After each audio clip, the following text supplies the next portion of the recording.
going on, everyone? Welcome back to the Zaro Sports Free For All, a podcast about health, fitness, sports, and a whole lot of rants. I am your host, Alex. Yo soy Alexis. Cue the music. Alerta. Porque tengo los millones, chones, chones, chones, chones, chones. Porque tengo los millones, chones, chones, chones, chones, chones. Porque tengo los millones, tengo los millones, tengo los millones, tengo los millones. Porque tengo los millones, tengo los millones. Yeah, we are back, ladies and gentlemen. And today I have a very, very interesting special guest in Preston. He's a retired stuntman based out of Austin, Texas. Preston has been a part of projects including Marvel and DC and other stuff such as One Tree Hill. So I'm extremely excited for this episode because I want to know about life as a stuntman. True story. I've always, it's just something cool. So in the back of my mind, like obviously we all grew up watching movies, but I was like, man, it must be so freaking cool, like to be the stuntman doing all the fun stuff. And but maybe I just wasn't built for it. I didn't get too far with that endeavor. I did, however, play a lot of Stuntman on PS2, and I did beat that video game, but I think this conversation with Preston is going to be a lot more interesting than that. So, Preston, welcome aboard, man. Thank you for hanging out with us today. How are you? What's up, brother? I'm actually from Austin, Texas, so I'm glad to be here with you and everyone else. Yeah. We were talking a little bit offline there, so we were talking about kind of catching up with the weather, kind of catching up with how your day was. Yeah, Austin, still pretty hot over there, huh? Definitely. We got down to 94 today and we were celebrating. I'm jealous, man. Jealous. We had a lot of days of 100 for sure. Yeah, we got a little bit of the heat wave up here in New Jersey, but it's kind of all over now. We're definitely feeling the fall vibes, drinking our pumpkin spice. Yeah. So Preston, I'm gonna get this underway over here. This episode is based around obviously health, fitness, and sports. So as we get underway here and get to know you a little bit better, I have a couple of questions for you. So question number one is, I want you to name one obstacle that you've overcome this week. So obstacles that I overcome, and I always try to tell my clients, because I do sports psychology as a sports therapist, and I like to say, accomplish what you need to accomplish that day and take it day by day. So if I nail that workout routine and I get it in after a hard day's work, then that's what I'm excited about that day and move on. So I accomplish little things every single day and that builds. Yeah, so I just take it day by day. Sweet. Yeah. That's good. So not necessarily one thing, but just making sure you tackle those small things that eventually add up. Be proud when you do the one thing and then worry about tomorrow. Chipping away at it. I like it. All right. So with that said, give us a highlight of your past week then. Man, well, besides the heat, Mm-hmm. I'm finishing my dissertation to get my PhD, so I'm at the tail end of that. So that's definitely taken a lot of time. Very interesting. Okay. Yeah, no, I'm Dr. almost Preston, huh? It's actually, I'm doing it on gender equality in sports. So it's a very fascinating topic for sure. And then transitioning to be a sports psychologist. So I'm defending my dissertation now. So that's right there, taking up all my time right now. I hear you, man. Keeping busy, huh? Yeah. Wow. All right. Very cool. Yeah. Finishing up the PhD. I'm currently working on my master's, so I understand being busy with all that stuff. And what are you doing? Awesome. MBA. So awesome. Yeah. I want to keep growing this thing, man. Yeah. Yeah. So Preston, tell us where are you originally from? I know you're currently in Austin. Where are you originally from? So like everyone else in Hollywood, I'm from California. I actually grew up in Newport Beach, California. Everyone from California is now moving to Austin, so everyone hates it here. Like, oh, the California. Fortunately, I'm one of those people. But grew up in California. Played basketball throughout my younger days.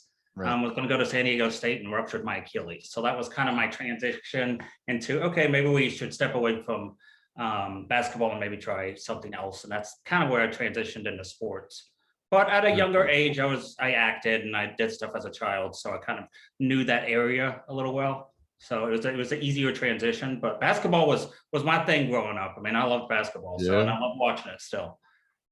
All right. So I guess that answers my second question. That favorite sport was so you would say that's basketball, huh? Basketball for sure. Yeah, man. Awesome. What position did you play?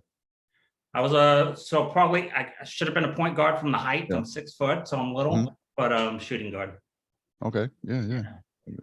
But that was like before you. I mean, you're 38. I'm kind of calling you out here. You're And 38. that, So yeah, no, that was, do you remember And One and the professor and all right, that right. Yeah, stuff? yeah. Yeah, That it was was that back in era. that day, That was man. a great era. Oh my goodness. Yeah, that Basketball was was when I was fun back playing. then.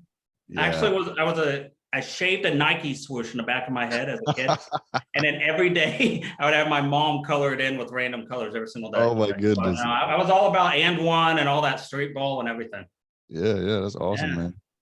I good. actually there's a very good documentary on And One actually. I Have you need to seen it? watch it. I know the professor put one out. I need to watch it. Yeah, yeah, yeah. It's a very good documentary. Definitely catch up on that. Yeah. All right. So favorite sport, basketball. Let's talk about your favorite athlete then. What's your favorite athlete? Who Well, is your mine's favorite? retired for a few years, but it's got to be Ginobili. Manu Ginobili from the San Antonio Spurs. Oh, get out of here! Growing Really? up, he was my man, but Spurs are now kind of burnt down. So I love Curry and Golden State. I'm on that bandwagon of just enjoying them playing ball, and They are quite the team to watch. yeah, and that's the kind of stuff I love. So I love 3-point shooting, so Curry fits right in there. But Yeah, I just enjoy the Manu, sport.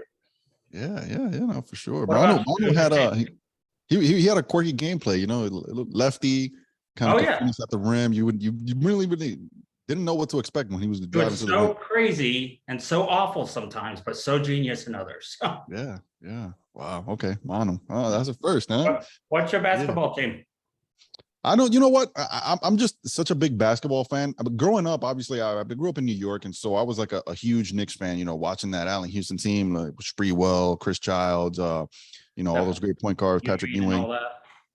Yeah, and I got a little bit older, and then I started paying attention to a lot of T-Mac down in Orlando. Then I started riding the Kobe wave heavy, and I just loved his tenacity. Kind of like followed him ever since. You know, I feel like he dethroned T-Mac for a little bit there because that was a good rivalry they had for like maybe a couple seasons. Yeah. But then T-Mac just got hurt, and then that's how I just started following Kobe heavy. And Kobe has been my favorite player ever since I was like 13 years old. So what's your team now? Like I said, I don't be the Knicks. So no. Oh my goodness, I can't. You know, I'd be embarrassed to say that. You know, I do like watching Golden State because they're just a fun team to watch. Like watching all those threes going, just watching Curry. It is exciting basketball. It really is actually.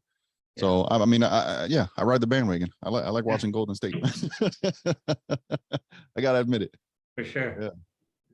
Very cool. So you mentioned there a little bit about your past there and how you kind of grew up as a child actor. So let's kind of segue into that and bring that forth here. So you became a stuntman because you were kind of like a child actor. Give us a little bit of insight on that. Yeah. So I went to a lot of different high schools because I was a basketball player and trying to get scouted and recruited and all that stuff. And I ended up going to a private school when I graduated, and they had quite a bit of actors and actresses there and wealthier people, and kind of got into that mingle. And I spent some time in England doing a show. And so kind of got into just little bits as a kid and kind of liked it, but it was always second to basketball. And then basketball all of a sudden was no more. So I figured, hey, I'll go out to this set and try this thing on a movie called Cabin Fever, see how it goes. And then it started as, okay, you're a stand-in, and now you can be the double. And then it just went right into stunts. So and throughout my career, I've done photo double work, stand-in work, and stunts, and all those kind of work together. And when you don't have stunt work, you can still use those others to consistently have an income, which is important in this business because we don't always have a work, especially as a stuntman, you don't always have work. So you need to be able to do other stuff consistently to have a good income. Yeah, no, that's super interesting, man. Like life as a stuntman is definitely wow. Definitely something to you know, we don't usually think about it that way. Kind of like the other end of it. So tell us about like a schedule, like a typical day. I'm kind of just throwing stuff out here now. You got me wondering, what does a typical day for a stuntman look like? So when I was 20, it's different than when I was in my late 30s. So late 30s, I'm gonna go back a couple years when I was working.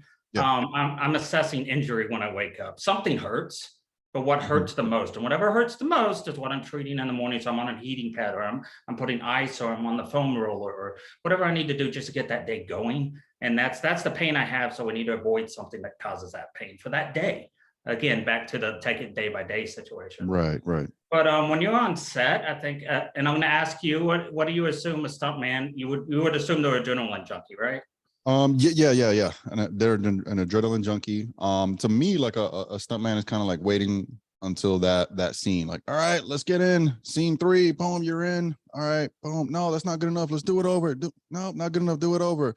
And then you kind of like getting tossed around so much, and that's probably where the stuntmen probably take a huge brunt of their the injuries from.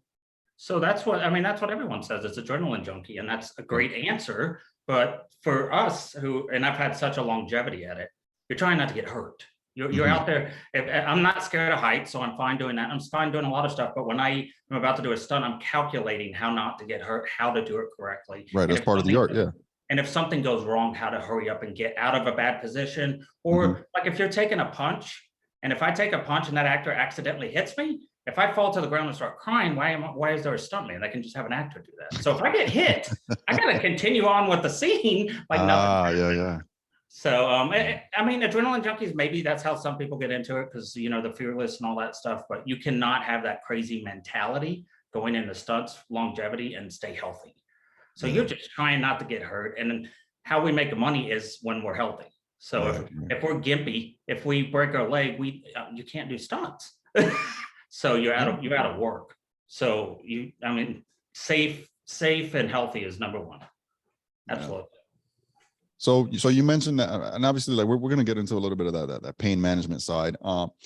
Your days were different in your late 30s as opposed to like your 20s. So would you say that you were like a little more careless in your 20s? Sure, less experienced, but my body was just younger. I mean, I think a lot of lifespans for a stuntman, they probably don't really get to an elite level until like 20 to 30 or 28 to 30. And then they can go to 40. But when you're putting in the years of 20 to almost 40, your body's going to get beat the hell up. And I did a lot of practical stunts, which is if I got hit by a car, I got hit by a car. If I'm set on fire, or if I'm jumping down a building, I'm jumping down a building. Wow. But I didn't do a lot of wire work. And I did do wire work with a DC project, and it went a little wrong, and it really jacked up my back. And that was my first, very at the end of my career, but the biggest injury that I had to overcome. And man, when your back's hurt, that's like, I'll tear you down. That's like I've had a lot of injuries, but the back was definitely the worst. So they just pile on throughout the years. And I think that's where pain management comes in. So when you're 20, you're not worried about pain management. You're worried about getting out there. You're young. When you get older, you're like, okay, I'm old, and there's a 20-year-old, waiting for me to get hurt to get back on there. So I need to make money. I'm old, and there's a younger kid that can do it cheaper. Wow. So it's a little different mentality. I can see that. Yeah, I can definitely see that now. Wow. So is that what kind of prompted you to kind of like that next evolution in your career here, just transitioning from stuntman to now are you doing physiotherapy? So I'm going to be a sports psychologist, so mental health psychology. So so I obviously with that much school, you got to plan quite a bit ahead. So been in school for a decade, but sitting in the movie trailers and sitting in where everyone's having fun, I'm sitting there with a book. Luckily, online learning had developed, and you can do it on the go and do all that kind of stuff. But the transition is because I was a professional athlete. So who better to serve a professional athlete than one that knows what's going on? Absolutely. And the mindset's so different with the professional athlete and what they have to deal with, not only pain management, but if you're a football player in the NFL, you're going to put everything aside to be that football player. That is number one. That is how you're great at that sport. But what about all the other aspects of your life that are like thrown to the side? What about all the training and the pain and how you're dealing with all that stuff? The common folk can't relate to that. Yeah. And it's hard to, especially when you're dealing with mental, it's hard for them to open up. And we see a lot of athletes, especially male athletes, coming out and talking about mental health, which is amazing. And we didn't have that. As of late, yeah. Yeah, it's amazing. And online, a lot of people are doing therapy from home, which is amazing. So it's kind of, I just wanted to bring the experience that I had and my beat up body, because I can't do anything with my body, but I can do everything with my brain. So it's kind of just transferring that experience over. Yeah. So what was that injury that you encountered, that last injury that you mentioned, that back injury? How did it occur? Yeah, so it was a bad wire work, and the wire just malfunctioned, and I ended up getting slammed on the ground one hip hit the ground and kind of moved the spine. Wow. And Okay. I just tore a ton of muscles in my back. And I tell the story, but a stunt, I didn't work with this crew. So it was a DC crew. I'm not part of that family. So I was just there for the day, and the stunt coordinator came up and he said, "Hey, you good?" And I waited 4 seconds and I said, "Yeah, I'm good." And I got up and I finished the day, and I went to the Right. hotel room and cried as a grown-ass man for hours because I was in so much freaking pain. But I Wow. I couldn't can't even tell imagine him that. that. Yeah. I can't tell him that because, one, I'm trying to prove myself to this new crew. Mm-hmm, That's a whole mm-hmm. different world, DC and Marvel. And also, I'm out of a job. So it's so excruciating pain that they had no idea what happened. But I'm flying back to Texas and I'm jacked up. And Yeah. that's something we either have to disguise and also learn how to move around and work. Wow. Yeah. No, I mean that's kind of like an unfortunate event, huh? Because I can't imagine being under so much pain. I've personally tore both my ACLs while I was in the service. And like after the surgery, the recovery is excruciating. Like sometimes without the painkillers, I mean, that could be excruciating. And I know sometimes like it did bring me to tears. So I can only imagine like you describing that and how you just kind of like went back to your room and like actually had to let the tears down because of the pain. I can only imagine. Goodness. Wow. I will, and I'll ask you this too. And a lot of athletes, when they injure something, say I injure my Achilles, and that's a year of progress of just Yeah, recouping. that's another tough injury. Yeah. Like, But Achilles, no joke. how do you not overcompensate? How do you not over? So you're trying That not is to true. hurt that foot. So now you're overcompensating the other side. And if you do that, you're going to jack something else on that other side. And your mind's going. You're not even actively doing it, but your mind's doing it to protect yourself. So that 100%. mindset, it's hard. 100%. And you mentioned that, and that is exactly why I ended up tearing both ACLs. Like once you tear one ACL, like the probability So they of weren't tearing at the the other one, same. huh? They weren't at the same time. They weren't at the same time. No, there was one after the other. But once you tear one, and I'm sure like a lot of muscle groups are probably like the same. It's probably like the same likelihood. It's about like 70 to 80% chance that you're gonna tear the opposite side with something like a ligament on the extremities, like the elbows and the knees. So I was overcompensating. Absolutely. 100%. I should not have gotten back to the action that I was doing because I was not fully recovered. And mentally, I wasn't ready for it either, because like you said, we just kind of like doing it unconsciously. And so I took a jump and I landed wrong, and I put all my weight on one side to avoid the opposite one. And just like you said, we're overcompensating, and then you kind of jack up the other side. You don't even know you're doing that. Yeah. Yeah. So is that what you're kind of working on now, where you're helping athletes kind of get through that mental aspect of it? Yeah, and then any kind of sports related stuff, but definitely the mental aspect, and dealing with grown men who sometimes have problems admitting they need help with mental illness, or dealing with athletes that are just naturally tough guys, or if they're not tough guys, their exterior is tough, and they have to break through that too. But the things that athletes go through, the pain and the training and the sacrifices they make in life. And if you're talking about someone who made the NFL, they didn't just make the NFL out of college. They started when they were a kid, and for 30 years, they spent their whole life to be in the NFL. Yeah. So that's sacrifice no one else knows. And that's Absolutely. sacrifice I can at least relate to in some point. Yeah. Yeah. So what are you looking to do with this new kind of like this new endeavor here? How far, where do you see yourself going with this?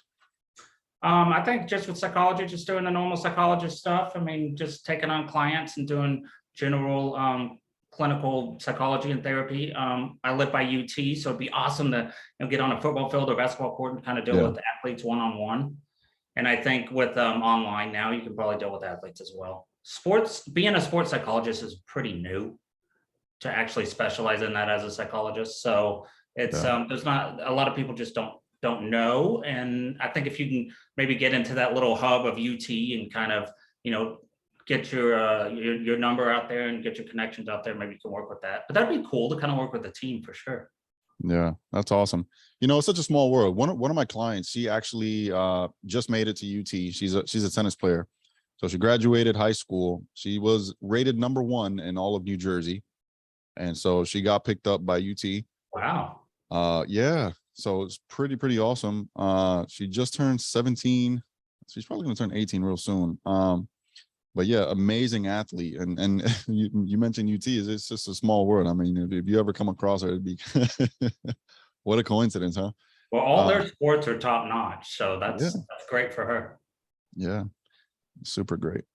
All right, so Preston, I kind of want to go through a grab bag of things that I just kind of some of these questions that I was thinking about, and I'm going to revert back to kind of your career as a stuntman. Like, what was your most memorable, I guess, scene or stunt that you performed? I think the most memorable individual stunt was a bridge scene where a limousine went over a bridge, and there was a lot of underwater stuff, which was brand new to me. And we shot the bridge all in one take with multiple cameras and everything. But then a lot of the underwater stuff was in a studio, where it's like a massive tank. So you're not Okay, like okay. actually in the lake. It's a massive Oh tank. wow, yeah. But I'm not in scuba gear. I'm not in any of that. So you have to learn how to, breathe. You have to learn how to hold your breath and kind of function and then all the mental stuff that you're trying to think, okay, I need to do this to survive just to get through this scene. But then I also need to know what to do as a stuntman to do it. I think that was so cool. It was a crucial part of that show at that time. And Yeah. it was just such a cool event. But I would say like favorite stunts is getting hit by a car just because you have a fraction of a second to when that car hits your leg to when you have to go. So you got to trust that driver, you got to trust you, and you have a fraction of a second. If you miss it, you're going to break something. Oh my And goodness. I do that so many times that it's so mathematical almost in your mind that you have to get it exact. So that's where adrenaline doesn't go in. You don't want to be an adrenaline junkie in that moment. You want to be a very smart, I'm not going to get hit by a freaking car today. So as soon as it grazes your leg, you have to be in that motion. So that would be the cognition of getting into the zone of the stunt and not jittery adrenaline. Wow. So I'm trying to like paint a picture here. So like I'm the driver here. So I get in my car, you're going to perform the stunt, you're going to get hit by the driving car. So I'm driving. Am I stopping? Am I just like full force, like just going through? How walk us through that a little bit. Okay. I would say majority of stunt crews in a show or a movie, they've all worked with each other at one point or another. They all work with each other all the time. So you have that trust going.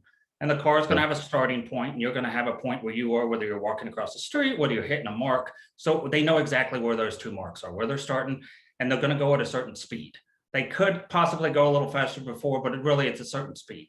So you need to know that speed. But then when you're about to get hit, so if you're like on your knees about to graze, right there, like the car has got to get right there to your knees graze to where you're rolling. You're rolling on the car, and you got to know how to roll. Okay. But it's like roll. The calculated speed, a little tap, and then But if you miss it, over the car. But if you miss it, you go flying. Yeah.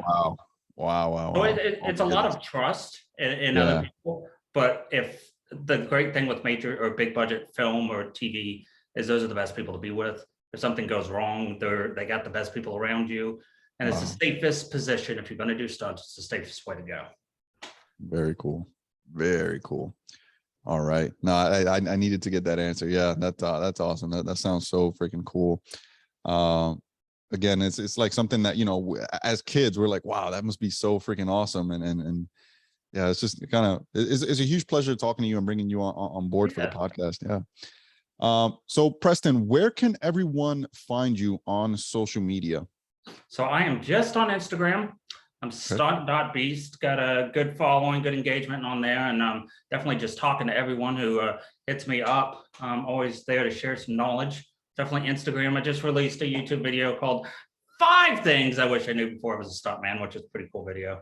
And I saw that. I saw the intro to it. I saw the little thing you put on your page. And then really good. I got to check it out. I do. Yeah, it's pretty awesome. It's only like 3 minutes, so it doesn't take up much of your time.